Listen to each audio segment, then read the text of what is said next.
I am going to be joined now by Matthew Payne, writer for Political Diary. He's in Wisconsin. He's been following that exciting and cliffhanger election out there to withdraw the governor, Scott Walker, in Wisconsin. How you doing, Matthew? Good. How are you? Great. Listen, I want to start. You did a piece for us on this. I have just got to start with this remarkable statement by the head of the Democratic Party in Wisconsin, Mike Tate. The issue is really how Scott Walker's been raising his money. And this is what Mr. Tate said. He said he described Mr. Walker's, quote, shady, underhanded, and even downright criminal, dirty tricks to deny democracy, which he said are being financed by what he called extremist groups.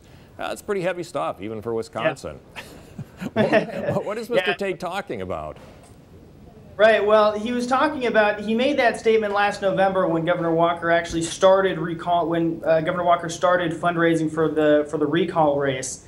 And Mike Tate is no stranger to making outlandish, sometimes crazy is the statement you mentioned. He does it quite a bit. And he was talking, now most recently, Governor Walker's campaign announced on Monday that they had raised $13 million in the most recent reporting period. Oh, now, that was quite the sum. To put that $13 million in perspective, last year, in 2010, in the last election cycle, Governor Walker raised $10 million total, roughly $10 million total, and he just raised $13 million within a few months.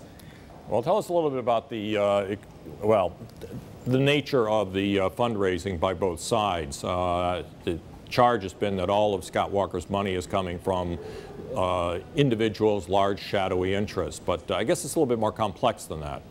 It is. Well, I took a look at the data and I looked at how many of Governor Walker's donors had given a small donation of $100 or less. So small donors.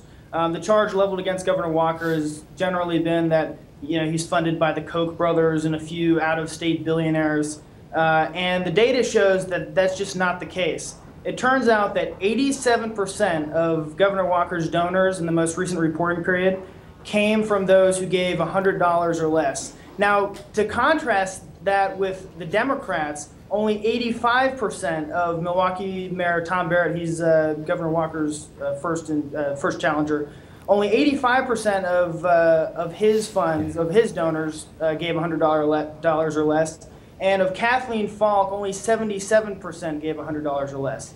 So if Governor Walker's bringing in the money from a few wealthy donors, then Mayor Tom Barrett and Kathleen Falk are doing the same, except even more so. Yeah, well, it is interesting that all three of them do seem to be getting a substantial amount of their money from small donors. Now, Matthew, we got about a minute left. You have got a primary there next Tuesday, and we know Walker will be running for the Republicans, but Mr. Barrett and Ms. Falk are running in a very tight race. She's the candidate who's mainly backed by the unions. How do you think that's going to turn out next Tuesday?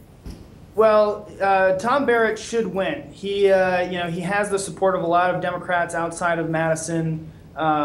Kathleen Falk is, as you mentioned, backed by the unions almost entirely. I think Tom Barrett picked up the endorsement of a few unions last week, but Kathleen Falk is the big union candidate, and she's backed by a lot of people in Madison, right here in Madison.